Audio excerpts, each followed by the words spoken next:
Welcome to the Positively You podcast. I'm your host, Jessie Larson, and I'm passionate about helping you shift the way you think so you can create a life you're absolutely obsessed with. Each week, I'll be bringing you a guest or a thought that's going to help you feel more optimistic and equipped to take real action.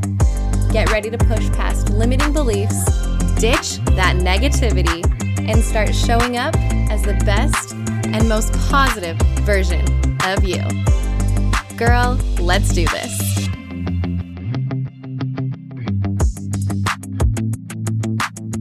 Welcome back to another episode of the show, the Positively You podcast. I'm Jessie, your host as always, and today's episode is so flippin' good.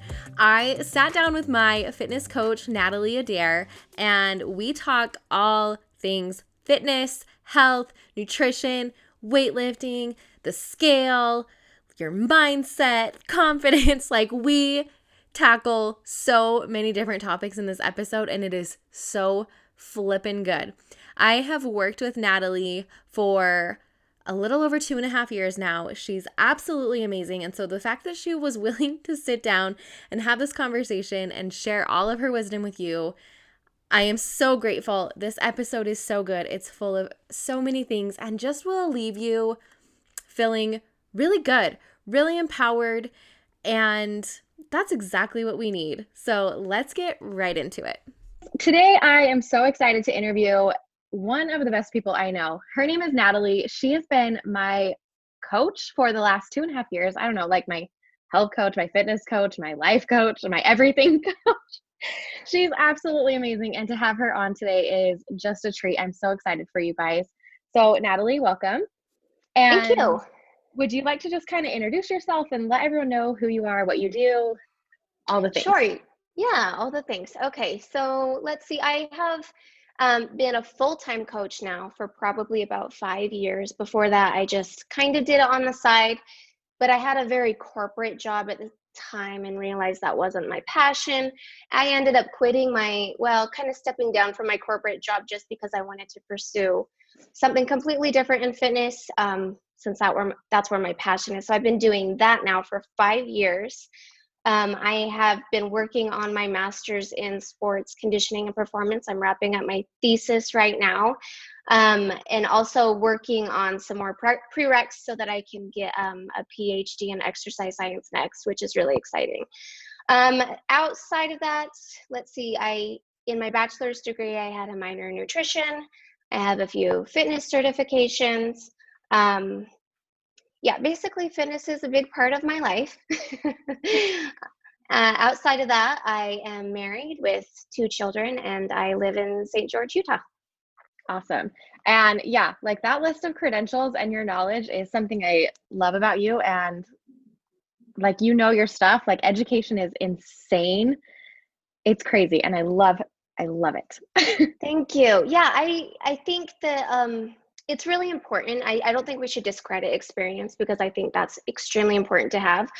But I think education is just not, if not more important. And I think that's where sometimes a lot of people fall short, is they get to a certain point in their career and they feel like they don't need to go back and touch on education, where this is something where in any industry you should always be on top of what's current, what's most cutting edge. And so I really value anybody who takes the time, no matter what age they are, to pursue a better education. Yeah. So. And I completely agree with that. There's something that I am always saying, and that's always be learning. Like, yes, to have someone coaching me that also has that kind of same philosophy. I know that whatever question I have and whenever I come to you, that I am getting the latest, the greatest, the most thorough and in-depth answers from you. Oh, well, thank you. That's very flattering.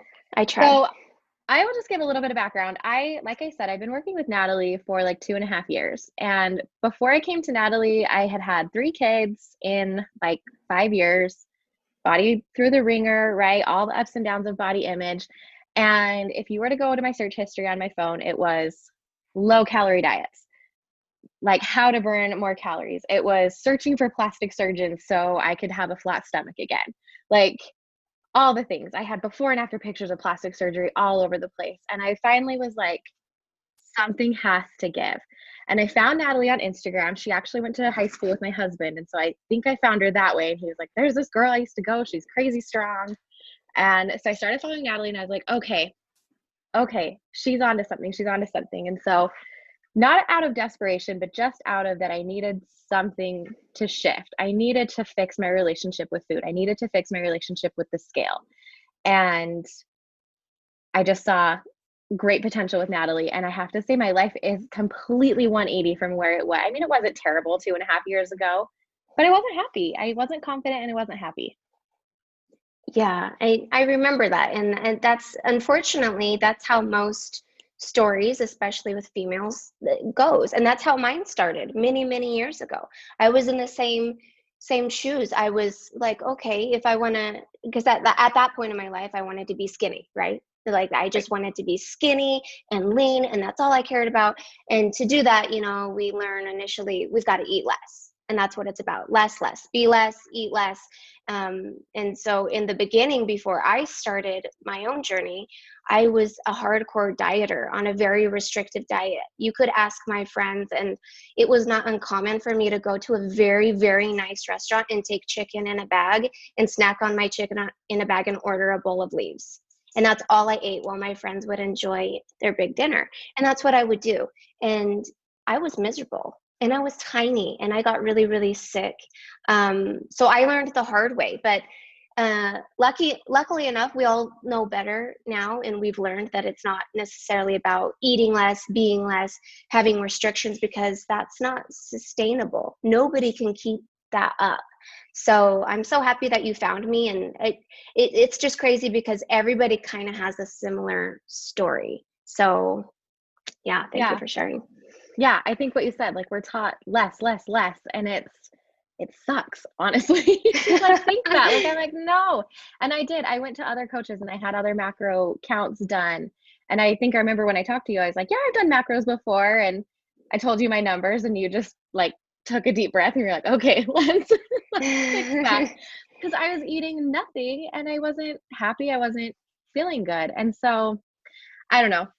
So you're saying, let's hear a little bit more about your story. So Sure. Yeah, dive in. Let's hear it. Okay, so let's see. I was a cheerleader in college, and obviously there's some pressure that goes along with that. And I remember having conversations like, oh, we shouldn't eat bread. We should never eat bread. Just crazy things that I tried to follow, and I was just eating nothing, and I was going to the gym way too much. Anyway, quickly learned that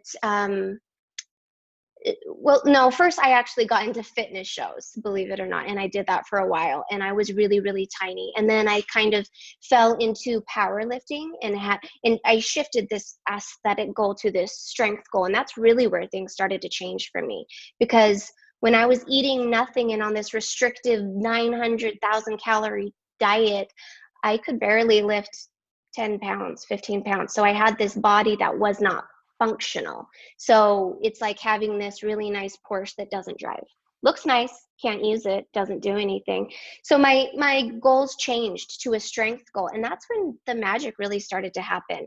I realized I can't eat like this. I learned about flexible dieting and my life changed, like undoubtedly. And then I started shifting to more task-oriented goals rather than something that's a process goal.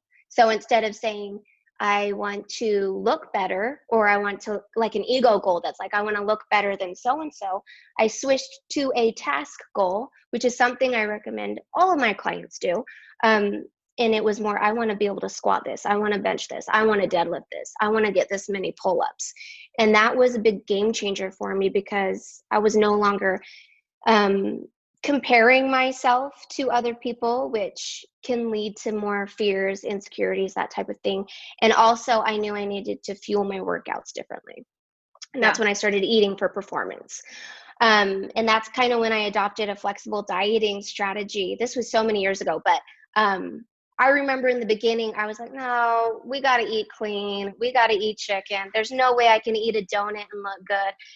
And I was reluctant for about 12 months until I hopped on board 100%. And then ironically now, I think I look, I'm not being conceited. I think I look better now than I ever have. And I'm eating more than I ever have. And I love that. And I love being a walking testimony that you can have a functional body that's strong, eat well, and be healthy, and look okay, and still love yourself.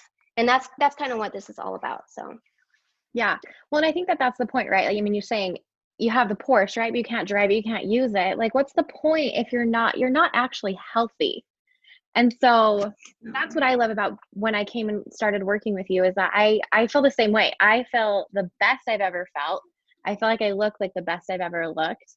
And it's the same exact story too. When I stopped obsessing about the other things and I switched to a task goal of, I want to lift this much weight, like magic.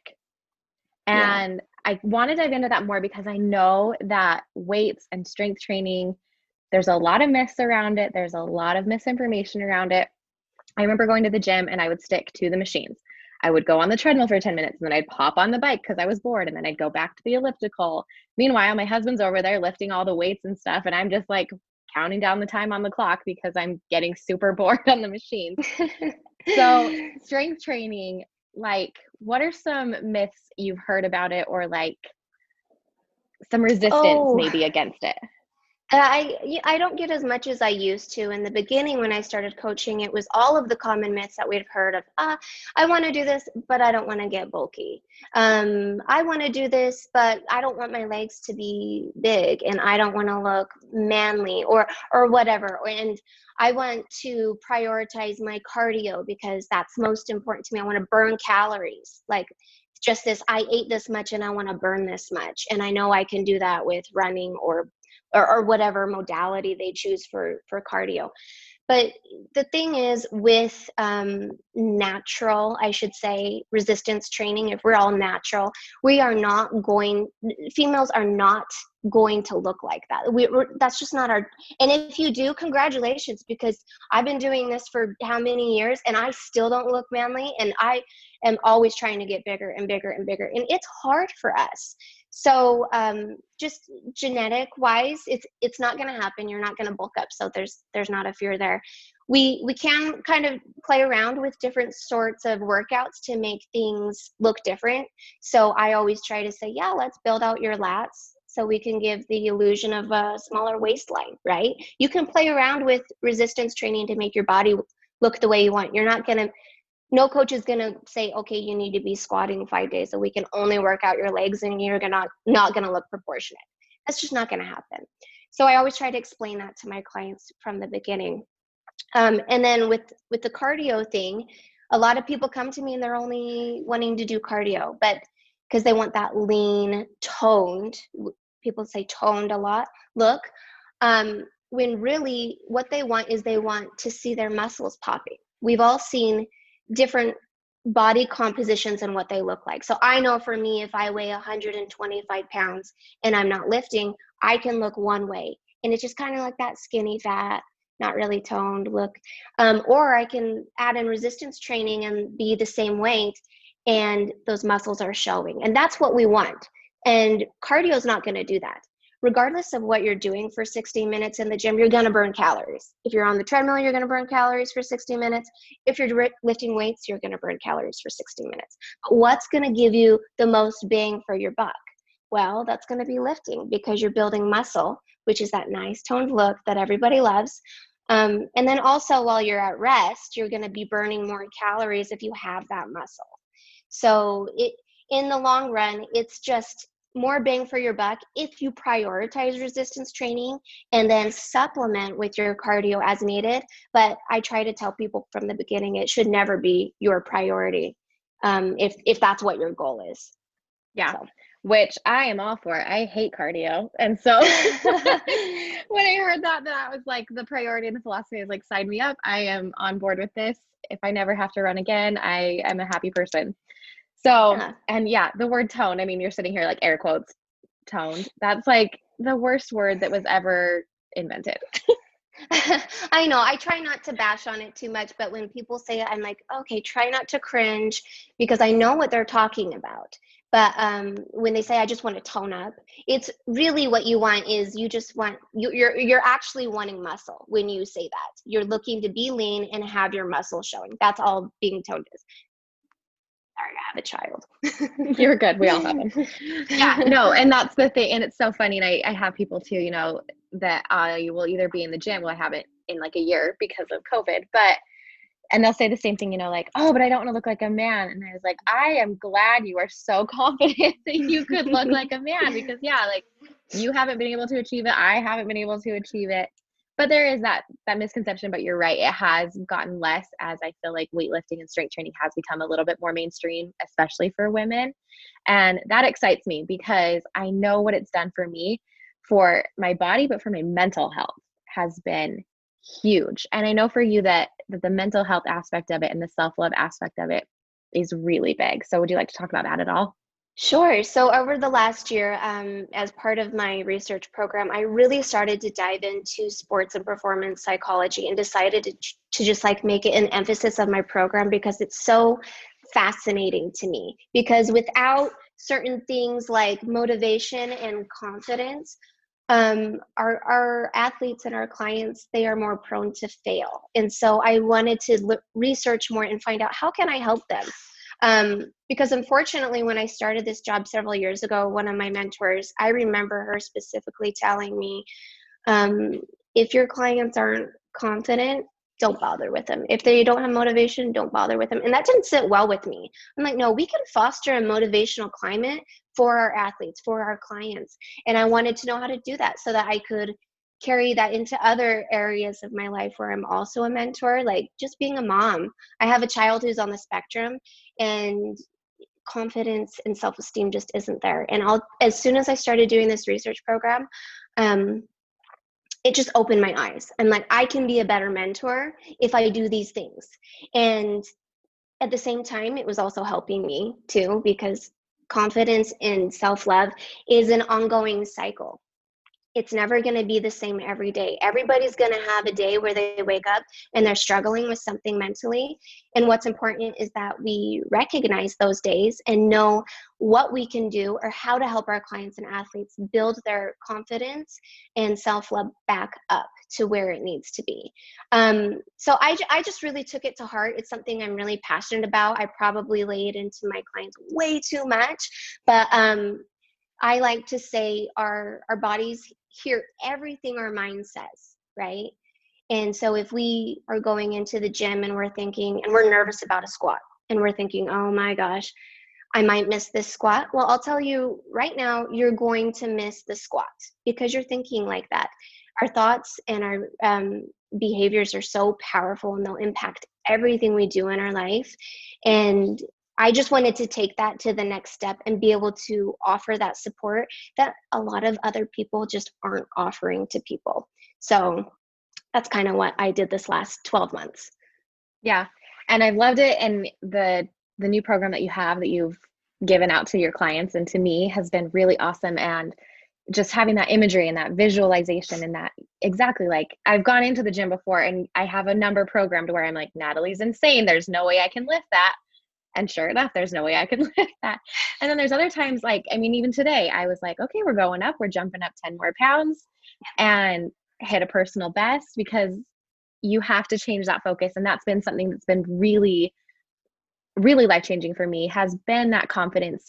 And it's bled into other areas of my life, right? Because I can go to the gym, I can build up and build up and build up. And then at the end of, you know, a 4-week block or a 6-week block, I'm hitting these things that I never imagine myself doing. And then it bleeds into other areas of my life. I'm like, well, what else can I do? Or like, oh my gosh, you know, I can try this now. And it's so cool how it bleeds into all of these other areas of your life. Yeah, I mean, people, and that's why you said at the beginning, you know, sometimes you're not just my fitness coach, it's kind of a life coach. Well, that's because fitness is not just about working out and looking good. It carries over to everything, like you said, in life. It's going to affect your confidence and your self-esteem. And I mean, even evidence shows that those things can really affect your relationships, just your mood around your children, how optimistic you view things in life. It can affect literally every single area. It's way more than fitness. And maybe I just say that because I'm very passionate about it, but also the evidence does say that as well. So I think that's pretty cool. Hey friends, I'm sorry to interrupt this super awesome episode, but I have something that I need to talk to you about. Talking fruits and vegetables. Did you know that the recommendation is 1 to 2 cups of fruits and 2 to 3 cups of vegetables per day? Sure, sometimes I totally hit it. You know those days where I'm loading up on a green smoothie for breakfast, I have a great lunch, and I fill up my plate with veggies for dinner? But if I'm being honest, it's hard to plan and shop for and prepare, and sometimes even disguise all of those fruits and vegetables every single day. And it turns out I am not alone. Only about 10% of us are getting the daily recommendation. Oops! But friends, I wouldn't tell you this if I didn't have some good news for you. So allow me to introduce you to Juice Organics. Ever since I found Juice, I've been obsessed. And I haven't had to worry how I'm gonna get in my fruits and my veggies because Juice Organics makes it simple. And you know I'm all about simple. It's basically juicing, but without any of the mess. It's just one quick scoop, and I'm getting over 40 organic fruits and vegetables that were grown by hardworking, local organic farmers. And that's not even the best part. This isn't like choking down a shot of greens and then gagging and shaking your head with the aftertaste. No. This stuff tastes good. I crave it and I drink it every single day. To try it for yourself, head to juiceorganics.com. That's juice spelled Juice, and use the code POSITIVEU to score a buy one, get one free deal. That's positive, the letter U, over at juiceorganics.com. Let's get back into the show. Okay, so you're hearing this, you're listening, and you're like, okay, sounds good. I'm terrified of the gym. I've never picked up a weight in my life. Where do I start? I kind of envy those people because first off, you get to go to the gym and basically, I hate to say it, but you could do anything in the gym and you're going to see results because some people call it newbie gains, but really it's because you are just opening this huge world in front of you, and basically any sort of demands that you're going to place on your body, it's going to react quickly. So take advantage of it. And you don't have to go into the gym and start squatting. Obviously, when I have someone brand new who has never touched a weight before, I help guide them through that process. When we start small, we start with what they're comfortable with. If they want to do machines, cool. Let's do the machines and work our way up. You don't have to go in and do what everybody else is doing. The second thing that I like to tell people is nobody cares what you're doing. As much as you feel like people are watching you and filming you and blasting you on social media, literally, people are so absorbed in themselves at the gym that they don't care what you're doing or what workout you're following. So if you're worried about people being critical of you in the gym, it's not going to happen. So don't fear looking stupid. Third of all, if you're that worried about and you don't have that much knowledge, I really recommend getting a coach. And not just because I'm saying, hey, I want you to work with me. No, that's not why I'm saying. I'm saying it because if you go to the gym and you start working out with bad technique or form or with an improper program, it's so much harder to fit later on in life. It's easier if you get somebody to be able to watch you and critique your lifting technique in the beginning and fix it in the beginning stages rather than later on. And plus it can avoid things like injury and those sort of things. So those are always my kind of first recommendations. Yeah, I remember when I first started lifting heavier, I need program some things into my program, and I thought, okay, I got to go over to the big weights, and there's people over there. My trick was to wear a hat. It didn't really do anything, but it made me feel like I was kind of, I don't know, more closed off, more in my world. So I had my hat on and my headphones, and I just drown it out. And you're right. No one cares. Everyone's too self-absorbed. It's fine. I like that though. I like the hat thing, and it just kind of, you're in the zone. You've got your headphones, your hat, and you're just focusing on yourself, which you should be. And that's how your training session should go. Yeah. Yeah. That's my little newbie trick hack thing. I love it. All right. So I know the question. How do I grow my butt? How do I grow my butt? Okay, with patience. A lot of people, they have the genetic factor playing in their favor, and some people don't. Is it impossible? No, it just is going to take time. So first, you need to make sure that you're eating enough. You can, if you're in a calorie deficit, you can get stronger. That's true. But if you're in a calorie deficit, can you grow bigger, like size? No, you can't. And anybody who tells you that is lying. So and I'm not saying a major surplus, even in maintenance, you need to make sure that you're in a good, healthy zone of calories to be able to, and protein, to be able to build that kind of muscle. With glutes, they can recover pretty quickly. That's not something that you only want to train once a week. But my favorite kind of split is maybe doing like a more glute focused day one day. Obviously, maybe if I'm doing squats, then I can, I'm focusing on glutes that day as well if I'm squatting below parallel. And then I usually have a third day that's a lower day. So I'm hitting glutes 3 times a week. And I'm not doing just one type of exercise. So I think people get really hung up when they see the swipe workouts and they see, I'm going to do 4 times 20 cable kickbacks, and then I'm going to do 4 times 20 banded clamshells, and a ton of high rep body weight exercises. Now, those are great, but we know that to target glutes, you need to have a variety of exercises. And by variety, I don't mean 100 banded workouts. I mean heavy, medium, light. So we know squats, hip thrusts, those are huge glute builders. And so if you're not doing those, you're really missing out. And it doesn't have to be a barbell squat. It can be a goblet squat. It can be, if you're not comfortable with anything, but maybe sort of something on the Smith machine and you're doing that, or a hack squat, it can be that. It doesn't have to be what a big time power lifter or Olympic lifter is doing. So I always say, eat enough, get a variety, hit them hard, make sure you're challenging yourself. And then lastly, I think where people kind of get hung up is they get like a 6-week booty burner program or whatever off Instagram, and then they follow that for a year. And what the problem is they're not changing their workout. So we need to be progressively overloading to have our body change. If we're doing the same thing in the gym every single week, our body has no reason to adapt.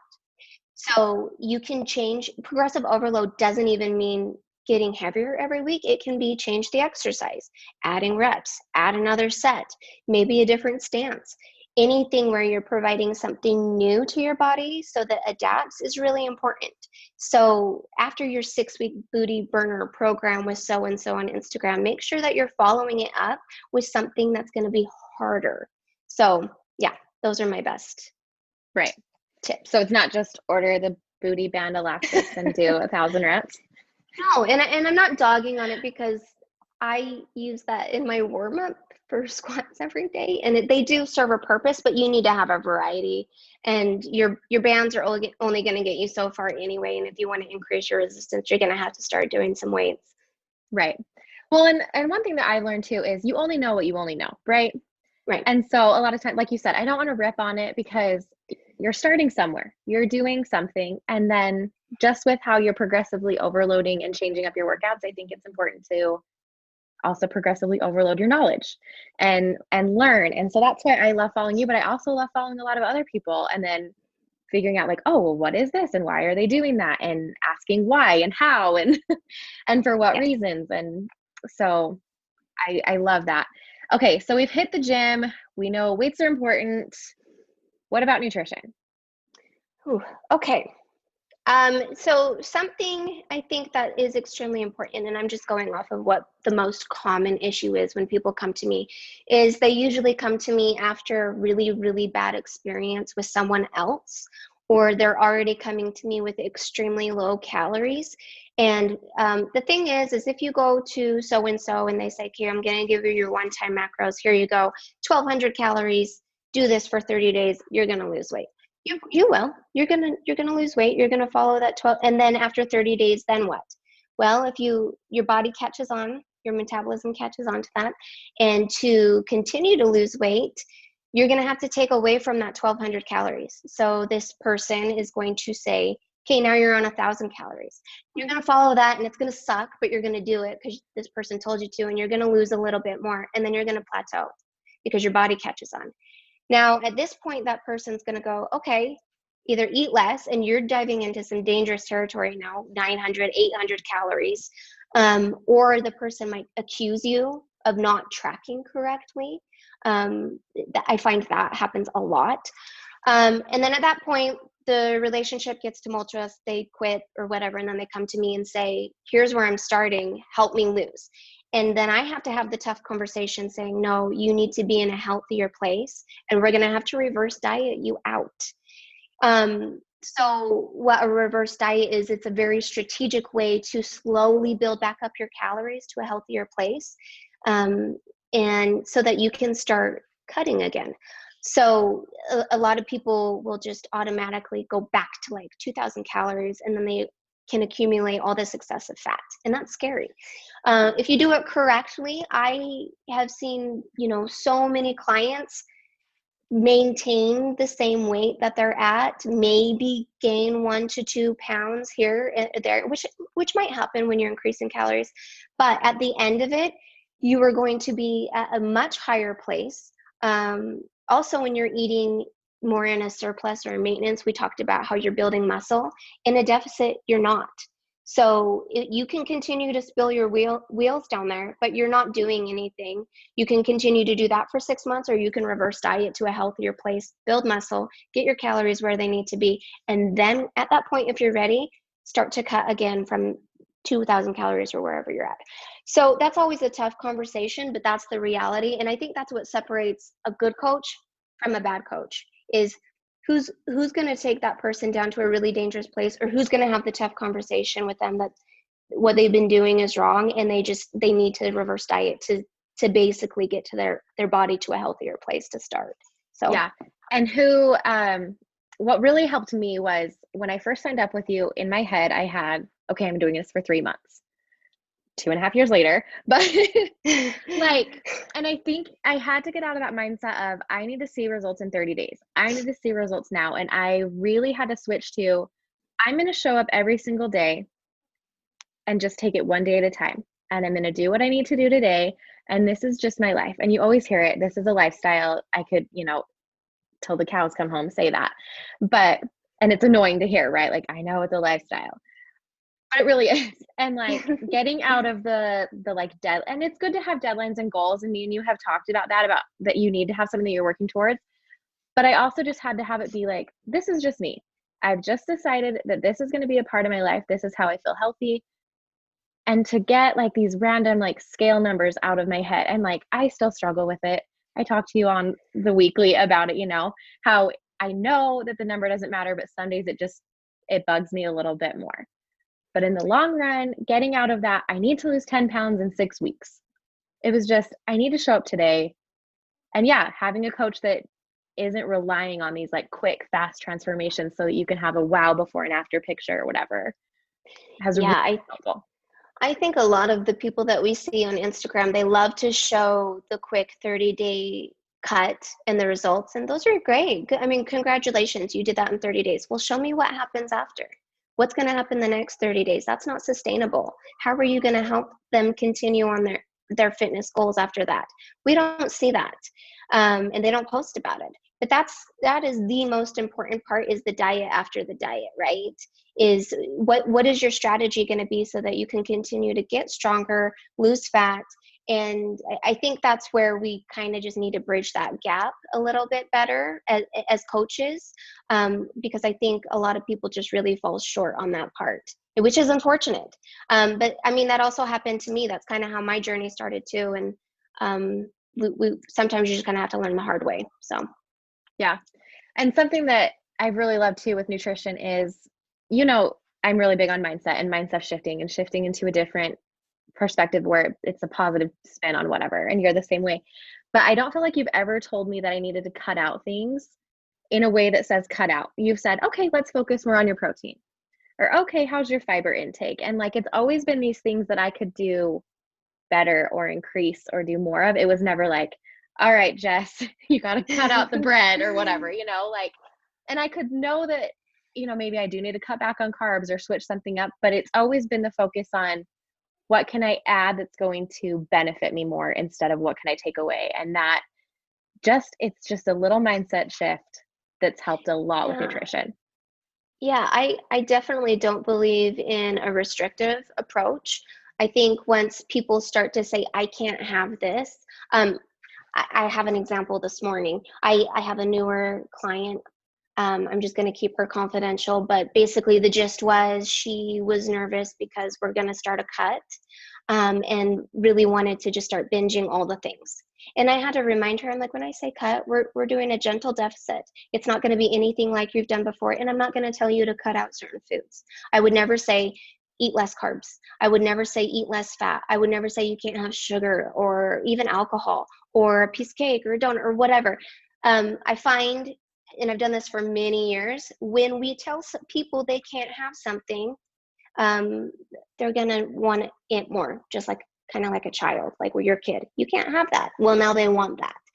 And that's just how we work too as humans. So yeah, I don't follow the restrictive approach at all. I just haven't had luck with it. It's not sustainable, and it actually leads to a healthy relationship with food. And then down the road, you can have much more binging and this yo-yo kind of diet, which is the number one reason why any diet fails, is like the yo-yo effect. And then you said something about being, not saying something was negative or something. Well, I just wanted to say, like, you wanted to say I can't have less of this, but I want more of that. I try to always take a positive approach with people. So instead of framing something around being negative and say, don't do this, you should always try to approach anything, whether you're a coach or a mom or a friend or whatever, in a positive mindset. Saying, so instead of like in a squat saying, don't drop your chest, you should tell them, try to keep your chest up. It's you're going to have much more success with yourself that way. It's just a kinder way to talk to yourself and to other people, even your kids. So yeah, just wanted to say that. Yeah, no, and I love that. And that's feedback that I definitely think helps. And especially as like I am lifting, right? Like if you're saying don't let your chest cave, the whole time I'm lifting, I'm going to be thinking don't, yeah. Right? Instead of, oh, do this. And as I'm like, you're like visually. Yeah. I'm like, yeah, that looks good. Just like that. Good. Do that on your bench press. Exactly.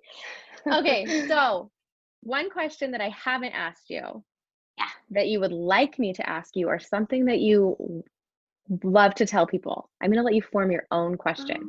What's a question you'd love to answer? Man, really, really putting me on the spot. I think we've talked a lot about, lots of great conversations. Oh geez, I don't even know. I think for anybody to be successful with, if we're talking about fitness goals, I think the number one thing is to have just the right type of goal, and to have a goal. So I get a question. I do a Q&A every Sunday on my feed on Instagram every week, and I get a lot of questions like, oh, my wife, she goes to the gym, but she doesn't have a goal and she's not getting anywhere. Or why can't I lose weight? I don't really have a goal, but I just know I want to lose weight. Well, the problem is you don't have a goal. And we kind of talked about having a task goal versus something that's more a process or an ego goal. So when somebody comes to me, I always try to formulate the right type of specific goal. So if they come to me and they say, I just want to lose weight, or I want to look just like so-and-so or better than so-and-so, I'm like, we're going to have a tough conversation to reevaluate your goals to make sure that I'm setting you up to succeed. So when we have a task goal, like say, this would be a good one. I just want to do a pull-up. Okay. If you have that in your mind, I just want to be able to do a pull-up. Or if you have the goal, I just want to lose weight, and something comes up in your life and it's making it difficult to get to the gym that day, which person is more likely to go to the gym? The one that says, I need to get that pull-up by this date, or the one that says, I'm just trying to lose weight by whenever?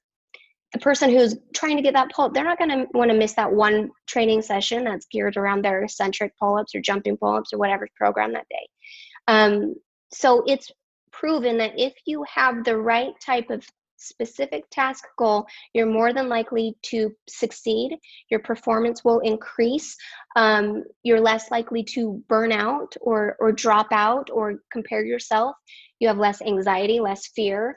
You're comparing yourself less. So I think if you were going to ask me anything, that would be to answer the question, how do I reach where I want to be with my fitness goals? Well, stop and evaluate what really is your goal. What do you want to accomplish? And how can you frame that into a task-oriented mindset so that you're more likely to succeed and not drop out? So, yeah. Yeah. And just speaking from my own experience, I would say that too, because I did come to you and I had very vague goals. And sometimes I still fall into the vague goals, and we need to talk about that. But having a goal that is tasked like that, like I want to do 5 pull-ups or whatever, or just 1 pull-up, the satisfaction you get from achieving that versus the satisfaction of, I just want to lose weight and you don't have a specific number or whatever. I remember when I hit 5 pull-ups, it was like the best day of my life, like, because it was so cool. And I knew where I had started. I knew all of the time and the work that had gone into it. And it's just this like full circle moment where you just feel so dang proud of yourself. And it's not about what you look like. No. It's how you feel. And it's amazing. Those are my favorite client moments when people come to me and they PR or PB a lift, or they're able to do something in the gym, or even when I have clients come to me and say, oh my gosh, I touched a barbell for the first time today. I was so brave. Like, that brings me to tears. I get so proud of those moments because I know that how satisfying and rewarding it is for you guys. And unfortunately, with the losing weight example, even when clients do tend to lose the weight, we still aren't satisfied with the way we look. I can't tell you how many times I prepped for a show, and even the week of, I still wasn't satisfied with the way that I looked because of just so many, we just like body dysmorphia and just never satisfied. And it's just that that's a very tricky place it's a tricky goal, and it's something that I think is really hard to be satisfied with, where something like a pull-up or a deadlift or a squat or whatever, like you just can't beat that feeling. That's, yeah. Yeah, like you really can't. It's the best feeling ever. All right, so I have one other question, well, not even one, but I have a question for you then relating to your weight and everything, because this was a touchy point for me when I started with you. Okay. What is your opinion on the scale and on weighing yourself? I don't like the scale at all. Do I think it's important? Yeah, I do. And when I look at the way somebody is losing fat, it's just one tiny little part of data that I look at. But I'm going to also look at body measurements. I'm also going to look at progress photos. I'm also even going to take into consideration comments from my clients when they tell me their clothes are fitting better or they're in a smaller pant size. So if a client comes to me and say, oh my gosh, I weighed 140 this week and last week, but I've dropped my pant sizes. What's going on, Natalie? And everybody knows, like I kind of said before, you can be 140 and look one way, or you can be 140 and have a different body composition and look completely different. Before I have babies, I'm usually, a certain weight. Then I have that baby and I'm a certain weight, which is about the same weight I am right now. Like and I look completely different. If I could show a comparison of my postpartum body and my body right now, right, that's what I would be doing, but you can't see me. Same weight, completely different. Smaller waistline, more muscle. Those things weigh things. Muscle weighs things, but you obviously have less fat. So to answer your question, I do look at the scale because I think it's just another piece of data, and I like to get as much data as I can. But it also mentally plays with our emotions because we've always learned that that's the best way to measure if we're losing fat when it isn't. So sometimes I'll even have my clients hide their scale for 30 days. I'm like, okay, we're done. We can't be weighing. It's just not a good place for you. We can't look at it as like a piece of data. It's doing more harm than good right now. So let's put it away. And I'm going to look at your progress photos and your measurements and only base it upon that. But if they're in a good place, then we can throw the scale back in every day. But my only recommendation is always weigh yourself first thing in the morning and before you eat anything, and just make sure it's the same time every day, and understand that if you're a female, it's going to fluctuate. So you should always take the average of what your body weight is at the end of the week, because it's going to go two pounds up one day, 1 pound down the next day, 3 pounds up the next. Like, that's just how women are. It's hormones, stress, water retention. So did you gain 3 pounds overnight? No, you didn't gain 3 pounds of fat overnight. That's literally impossible.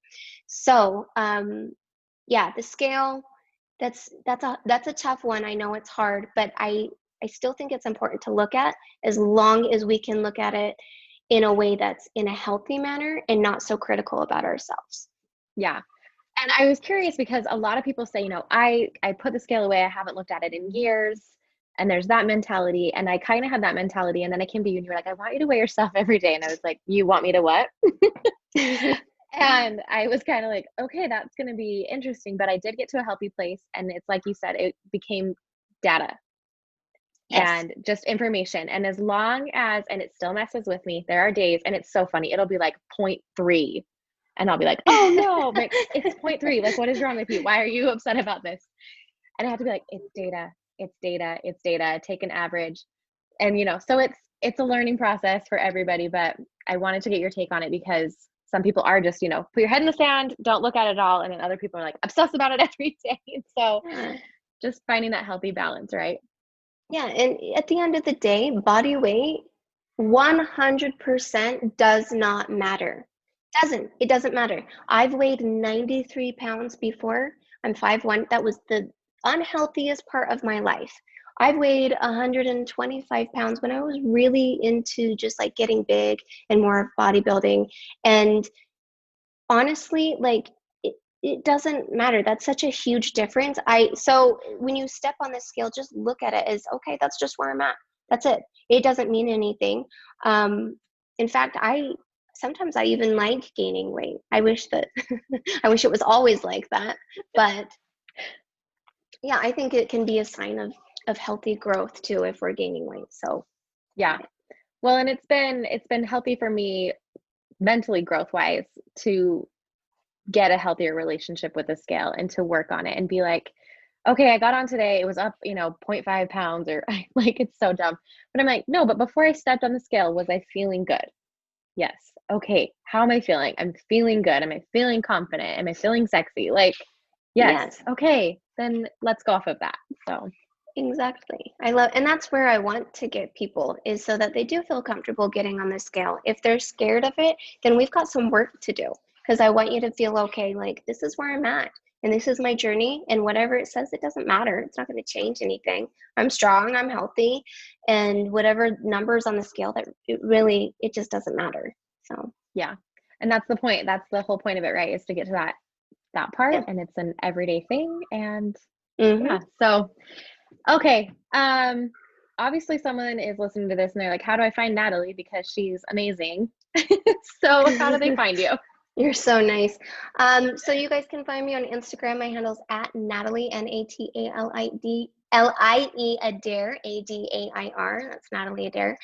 Or you can ask Jessie. Like, I'm sure she'll give out my contact information. Yep, it'll all be in the show notes. And Nat, thank you so much. I love working with you. You're the best person ever, and you've changed my life. Yay. So, oh, you're so sweet. Thank you so much for having me. I love your podcast so much. It's so great, and I'm super proud of you and all of the hard work you've done this year. So. Oh, cue the tears. Thank you so much for hanging out with me again today. I'm so glad you pressed play. Before you go, I wanted to tell you all about the new community I've created to be able to dive deeper into the topics we discuss on the podcast together with you. In this group, you can surround yourself with support and conversations as we all work together every day to show up as the best and most positive versions of ourselves. I can't wait to see you in there. To join, just head to jessielarson.com and hit the big pink button right at the top that says Positively You Community. And remember, sharing is caring. If you enjoyed this episode, help others find it by sharing a screenshot and tagging at positively.jessie on Instagram. And if you're really feeling the love, make sure to leave us a review on iTunes. Reviews are pretty much magic for podcasts, and it helps this show get into the ears of more amazing women just like you. Thank you again for listening, and until next time, have an amazing week.